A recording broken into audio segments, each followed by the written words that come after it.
Praise the Lord.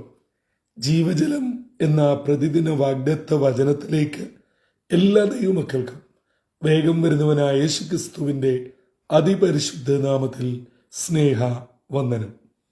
ഇന്ന് 2025 ഫെബ്രുവരി മാസം 20-ാം തീയതി വ്യാഴാഴ്ച. സ്വർഗത്തിലെ ദൈവത്തിൻ്റെ അളവറ്റ കൃപയാൽ നാം ഏവരും ഒരു പുതുദിനത്തിലേക്ക് പ്രവേശിച്ചിരിക്കുന്നു. ഈ ദിനം സന്തോഷത്തിൻ്റെയും അനുഗ്രഹത്തിൻ്റെയും നന്മയുടെയും ദിനമായി നാം ഏവരും ആയിരിക്കുന്ന ഇടങ്ങളിൽ ആയുസ്സോടും ആരോഗ്യത്തോടും സർവശക്തനായ ദൈവം കാത്തു പരിപാലിക്കട്ടെ എന്നുള്ള പ്രാർത്ഥനയോടെ ഇന്നത്തെ വാഗ്ദത്ത വചനത്തിലേക്ക് പ്രവേശിക്കാം. ഇന്ന് ജീവജലത്തിൽ കൂടി പ്രോമിസ് വേഴ്സായി നമുക്ക് ലഭിച്ചിരിക്കുന്നത് ഹഗ്ഗായി പ്രവാചകന്റെ പുസ്തകം 2-ാം അധ്യായം 5-ാം വാക്യം. ഹഗ്ഗായി ചാപ്റ്റർ 2 വേഴ്സ് 5 നാം ഇങ്ങനെ വായിക്കുന്നു: നിങ്ങൾ മിസ്രൈമിൽ നിന്ന് പുറപ്പെട്ടപ്പോൾ ഞാൻ നിങ്ങളോട് ചെയ്തിരിക്കുന്ന നിയമത്തിന്റെ വചനം ഓർക്കുക. എൻ്റെ ആത്മാവ് നിങ്ങളുടെ ഇടയിൽ വസിക്കുന്നു, നിങ്ങൾ ഭയപ്പെടേണ്ട.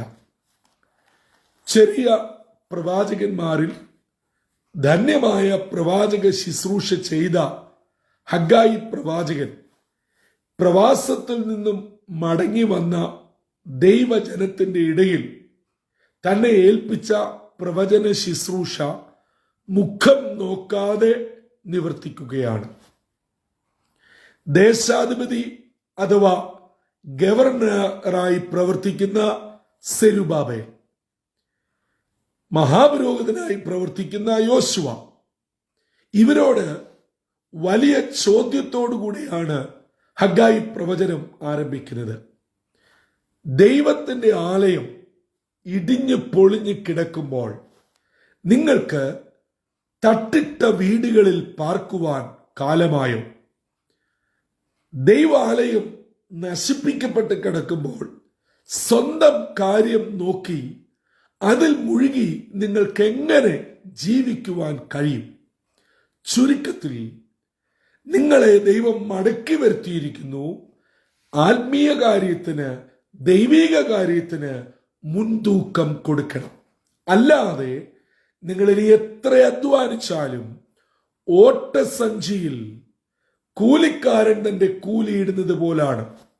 നിങ്ങൾ എത്ര അധ്വാനിച്ചാലും എത്ര കൂട്ടിവെച്ചാലും ഗുണം വരികയില്ല, നിങ്ങൾക്കത് ഫലപ്രദമാവുകയില്ല. അതുകൊണ്ട് നിങ്ങൾ ആദ്യം ചെയ്യുന്നത് ദൈവവേലയാണ്. അങ്ങനെ പറഞ്ഞിട്ട് അവരോട് ചോദിക്കുകയാണ്, നിങ്ങളിൽ ആരെങ്കിലും ഈ ആലയം അതിന്റെ പൂർണ്ണ മഹത്വത്തോടെ നേരത്തെ കണ്ടവരുണ്ടോ? ഇപ്പോഴതിന്റെ അവസ്ഥ ഇതാണോ? എന്നിട്ട് നിങ്ങൾ അതെല്ലാം മറന്നാണ് സ്വന്തം കാര്യത്തിൽ മുഴുകിയിരിക്കുന്നത്. അതുകൊണ്ട് ഓർക്കുക, മിസ്രൈമിൽ നിന്ന് ഞാൻ നിങ്ങളെ പുറപ്പെടുവിച്ചപ്പോൾ ഞാൻ നിങ്ങളോട് പറഞ്ഞ വചനത്തിന്റെ നിയമം ഓർക്കണം. എൻ്റെ ആത്മാവ് നിങ്ങളുടെ ഇടയിലുണ്ട്, അതുകൊണ്ട് നിങ്ങൾ ഭയപ്പെടേണ്ട. പ്രിയ ദൈവമക്കളെ, ദൈനംദിന ജീവിതത്തിൽ ഭയപ്പെടുവാനും ചിന്തിക്കുവാനും ഭാരപ്പെടുവാനും മനസ്സ് ഇടിഞ്ഞു താഴുവാനും ഒക്കെയുള്ള സാധ്യതകൾ ഒത്തിരിയാണ്. പ്രത്യേകിച്ച് ഇന്ന് നാം ജീവിക്കുന്ന സാഹചര്യം വളരെ പ്രതികൂലമേറിയതാണ്. അനുദിനം നാം കേൾക്കുന്ന വാർത്തകൾ അത്ര സുഖകരമായ വാർത്തകളല്ല. പ്രായഭേദമന്യേ എല്ലാവരിലും പിശാച് വല്ലാതെ പ്രവർത്തിച്ചു കൊണ്ടിരിക്കുന്ന ഒരു കാലഘട്ടം. എന്നാൽ അതിന്റെ മധ്യേ ഒരു ദൈവപൈതൽ ധൈര്യപ്പെടണം. നമുക്ക് ലഭിക്കപ്പെട്ടിരിക്കുന്ന ദൈവവചനത്തിൽ ശരണപ്പെടണം. കാരണം ദൈവത്തിന്റെ ആത്മാവ് നമ്മുടെ ഇടയിൽ ഉണ്ട്. ഈ പ്രഭാതത്തിൽ എന്നെ കേട്ടുകൊണ്ടിരിക്കുന്നവരോട് ഞാൻ ചോദിക്കട്ടെ, ലഭിക്കപ്പെട്ട ദൈവവചനം നമ്മിൽ എത്ര പേർ വായിക്കുന്നുണ്ട്? എത്ര പേർ നമുക്ക് ലഭിച്ച ദൈവിക വാഗ്ദത്തം ഓർക്കുന്നുണ്ട്? അവയെ വെച്ച് കർത്താവേ, അതെന്റെ ജീവിതത്തിൽ, എൻ്റെ കുടുംബത്തിൽ, എൻ്റെ ജോലിയിൽ, എൻ്റെ കുഞ്ഞുങ്ങളിൽ ദൂരസ്ഥരായിരിക്കുന്ന മക്കളിൽ ഞാൻ പ്രാർത്ഥിച്ചുകൊണ്ടിരിക്കുന്ന വിഷയത്തിൽ ആ പ്രവചനം, ആ പ്രോമിസ് അതുപോലെ തന്നെ പ്രാവർത്തികമാക്കണമേ എന്ന് നമ്മൾ എത്ര പേർ പ്രാർത്ഥിക്കുന്നുണ്ട്? നമ്മൾ അങ്ങനെ പ്രാർത്ഥിക്കുന്നതിന് പകരം സങ്കടപ്പെട്ടും നിരാശപ്പെട്ടും വിഷമിച്ചും കരഞ്ഞും ഒക്കെ ഇരിക്കുകയാണ്. അതല്ല വേണ്ടത്. അതാണ് ഇതാ ഹഗ്ഗായിൽ കൂടെ പറയുന്നത്, സെരുബാബേലേ, യോശുവയെ ധൈര്യപ്പെട്, നിങ്ങളോട് ഇറങ്ങി പുറപ്പെട്ട കാലത്ത് ഞാൻ പറഞ്ഞ വചനത്തിന്റെ നിയമം നിങ്ങൾ ഓർക്ക്. അതെ, നമ്മൾ പലപ്പോഴും ഓർക്കേണ്ട കാര്യം ഓർക്കാതെ അതിന് പിന്നിൽ മറന്നു കളഞ്ഞിട്ട് ഓർക്കരുതാത്തത് ആവർത്തിച്ചോർത്തിട്ട് നിരാശപ്പെടുകയാണ്.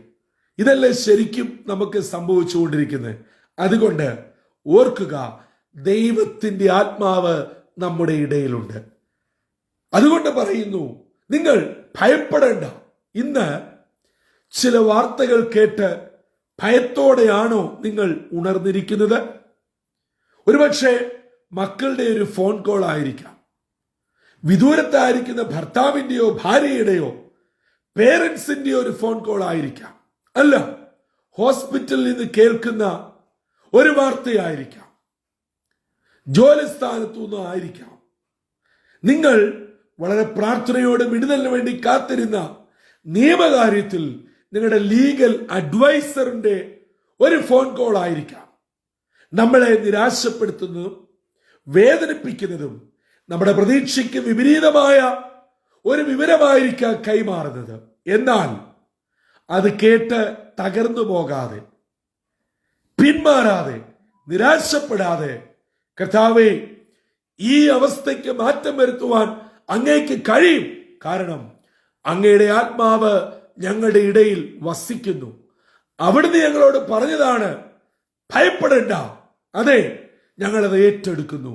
അങ്ങനെ ഇന്നത്തെ ദിനം ധൈര്യത്തോടെ വചനത്തിൽ ഉറച്ച് നമുക്ക് ലഭിക്കപ്പെട്ട പ്രോമിസ് ഓർത്ത്, ദൈവത്തിന്റെ ആത്മാവ് എൻ്റെ മേൽ, എൻ്റെ കുടുംബത്തിൽ, എൻ്റെ കുഞ്ഞുങ്ങളിൽ, എൻ്റെ സ്ഥാപനത്തിൽ, എൻ്റെ വായനത്തിൽ, എൻ്റെ ആരോഗ്യത്തിൽ, എൻ്റെ പ്രാർത്ഥനാ വിഷയങ്ങളിൽ വ്യാപരിക്കുന്നു.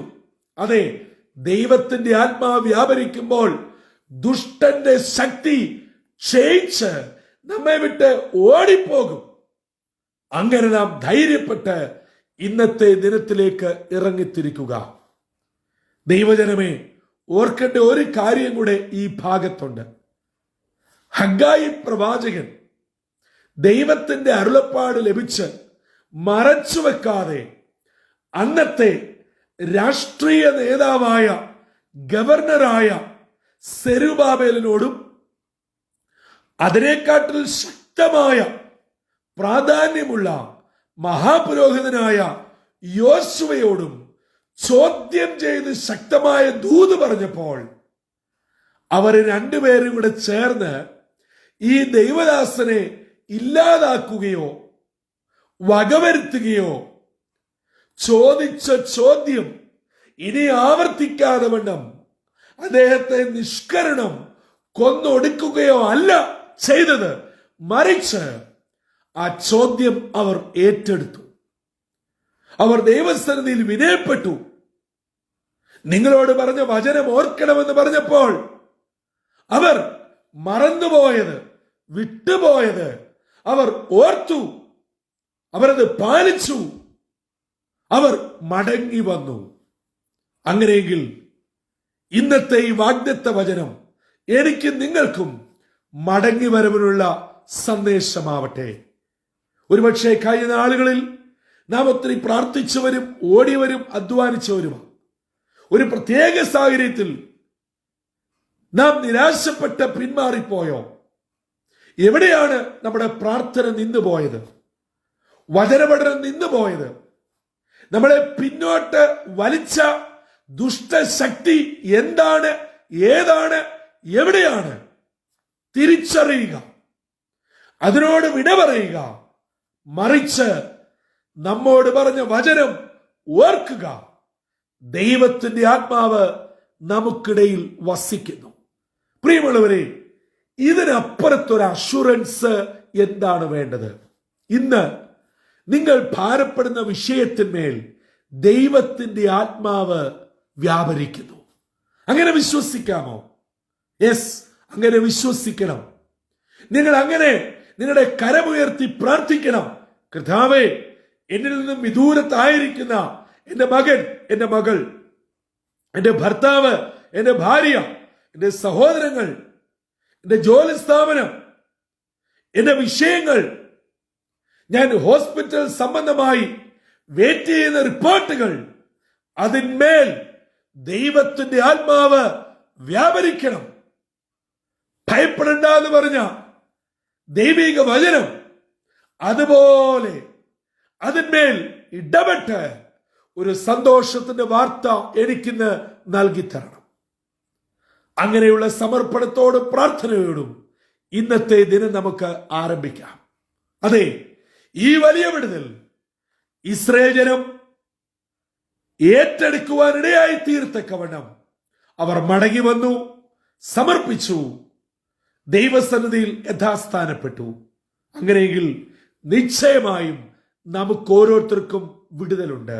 എന്റെ കുറവ്, നമ്മുടെ കുറവ് പരിപൂർണമായി സമർപ്പിക്കാം. നമ്മുടെ കുഞ്ഞുങ്ങളുടെ എന്താണ് വിഷയം? പ്രത്യേകിച്ച് ഈ ദിവസങ്ങളിൽ 10th-ലും 12th-ലും മറ്റു പല ക്ലാസ്സുകളിലുമായി നമ്മുടെ കുഞ്ഞുങ്ങൾ പരീക്ഷ എഴുതിക്കൊണ്ടിരിക്കുകയാണ്. 12th-ലെ കുഞ്ഞുങ്ങൾ പ്രത്യേകിച്ച് CBSE ബോർഡ് എഴുതാൻ തുടങ്ങുകയാണ്. എന്റെ കുഞ്ഞുങ്ങളെ, ദൈവത്തിന്റെ ആത്മാവ് നിങ്ങളിൽ വ്യാപരിക്കട്ടെ. സ്വർഗീയ ശക്തി ഉയരത്തിൽ നിന്ന് നിങ്ങളുടെ മേൽ പകരട്ടെ. ഭയപ്പെടേണ്ട, നിങ്ങളുടെ അധ്വാനത്തെ തമ്പുരാൻ മാനിക്കും. അങ്ങനെ ഇന്നത്തെ ദിനം എല്ലാ നിലകളിലും ജീവജലം ശ്രവിക്കുന്ന ഏവർക്കും അനുഗ്രഹവും വിടുതലും സന്തോഷത്തിന് കാരണവുമായി ദൈവകൃപയാൽ നിറയ്ക്കട്ടെ. അതിന് ഇന്നത്തെ വാഗ്ദത്ത വചനം നമ്മെ ഒരുക്കുകയും ചെയ്യുമാറാകട്ടെ. തലകളെ വണക്കാം, പ്രാർത്ഥനയ്ക്കായി ഒരുങ്ങാം. കാരുണ്യവാനായ ദൈവമേ, സ്വർഗീയ പിതാവേ, ഫെബ്രുവരി മാസത്തിന്റെ 20-ാം തീയതി കാണുവാനുള്ള ഭാഗ്യം ഞങ്ങൾക്ക് അവിടുന്ന് ഒരുക്കിയതിനായി സ്തോത്രം. ദൈവജനത്തെ സ്വദേശത്തേക്ക് മടക്കി വരുത്തിയപ്പോൾ ദൈവ ആലയത്തിനും ദൈവത്തിനും മുൻസ്ഥാനം കൊടുക്കാതെ സ്വന്തം കാര്യങ്ങൾ വ്യാപൃതരായവരോട് ശക്തമായ ദൂതും താക്കീതും കൊടുത്തപ്പോൾ ആത്മീയ നേതൃത്വവും രാഷ്ട്രീയ നേതൃത്വവും തങ്ങളുടെ കുറവുകൾ മനസ്സിലാക്കി ഏറ്റെടുത്തപ്പോൾ അവരുടെ മേൽ അനുഗ്രഹം ചൊരിഞ്ഞ ദൈവജനത്തിന്റെ മാഹാത്മ്യം ഇന്ന് ഞങ്ങളെ കേൾപ്പിച്ചതിനായി സ്തോത്രം. അപ്പാ, ഞങ്ങൾ പലപ്പോഴും അങ്ങയുടെ വാഗ്ദത്തം മറന്നവരാ, വചനം മറന്നവരാ, നിയമം മറന്നവരാ. അവയെല്ലാം ഞങ്ങൾ ഏറ്റുപറഞ്ഞ് മടങ്ങി വരുന്നു. അവിടുത്തെ ആത്മാവ് ഞങ്ങളിൽ വസിക്കണമേ. ഞങ്ങളുടെ കുഞ്ഞുങ്ങൾ വസിക്കണമേ. ഞങ്ങളുടെ പ്രാർത്ഥനാ വിഷയങ്ങൾ വസിക്കണമേ. ഞങ്ങളുടെ മാതാപിതാക്കളില്, ഞങ്ങളുടെ സഹോദരങ്ങളില്, ഞങ്ങളുടെ സഭയില്, ദേശത്ത് വസിക്കണമേ. ഞങ്ങൾ ഭയപ്പെടുന്ന ചില വിഷയങ്ങളുണ്ട്. അവിടുത്തെ വചനം ഇന്ന് ഞങ്ങളോട് പറഞ്ഞല്ലോ, ഭയപ്പെടണ്ട. അതെ, ആ വലിയ ഇമ്പ ശബ്ദം കേട്ടുകൊണ്ട് ഇന്നിലേക്ക് ഞങ്ങൾ ഇറങ്ങുകയാണ്. ഇന്നത്തെ ദിനം വിടുതലിന്റെയും സന്തോഷത്തിന്റെയും അനുഗ്രഹത്തിന്റെയും സമാധാനത്തിന്റെ ദിനമായി ദൈവകൃപയോട് ഞങ്ങളെ കാത്തു പരിപാലിക്കണമെന്ന് യേശുമശിഹാമൂലം അപേക്ഷിക്കുന്നു. കൃപയോടെ കേൾക്കുമാറാകണമേ. ആമീൻ, ആമീൻ, ആമീൻ. പ്രിയ സഹോദരി സഹോദരങ്ങളെ, തമ്പുരാൻ നമ്മളോട് പറഞ്ഞ വചനം, നിയമം ഓർക്കുക. ബാക്കി നമ്മൾ കേൾക്കുന്നതും കേട്ടതും അറിഞ്ഞതും വായിച്ചതും ഒക്കെ വിട്ടുകളാം. തമ്പുരാൻ നമ്മളോട് പറയുന്നു, എന്റെ ആത്മാവ് നിങ്ങളോട് കൂടെയുണ്ട്, ഭയപ്പെടേണ്ട. ഇതായിരിക്കട്ടെ നമ്മുടെ ചെവിയിൽ മുഴങ്ങുന്നത്, നമ്മുടെ ഹൃദയത്തിൽ ധ്വനിക്കുന്നത്. അങ്ങനെയാകുമ്പോൾ നമ്മൾ വിജയശ്രീലാളിതരായി മുൻപോട്ട് പോകുവാൻ ഇടയാകും. ജീവജലത്തിന്റെ എല്ലാ ശ്രോതാക്കളെയും ഈ നിലയിൽ തമ്പുരാൻ അനുഗ്രഹിച്ച് ദൈവത്തിന്റെ ആത്മാവിന്റെ സാന്നിധ്യം അനുഭവിച്ച് ഭയം കൂടാതെ അനുഗ്രഹിക്കപ്പെട്ടവരായി മുന്നേറുവാൻ സ്വർഗത്തിലെ ദൈവം ഇടയാക്കട്ടെ. അതിന് ഇന്നത്തെ വാഗ്ദത്ത വചനം നമ്മെ ഒരുക്കുകയും ചെയ്യട്ടെ.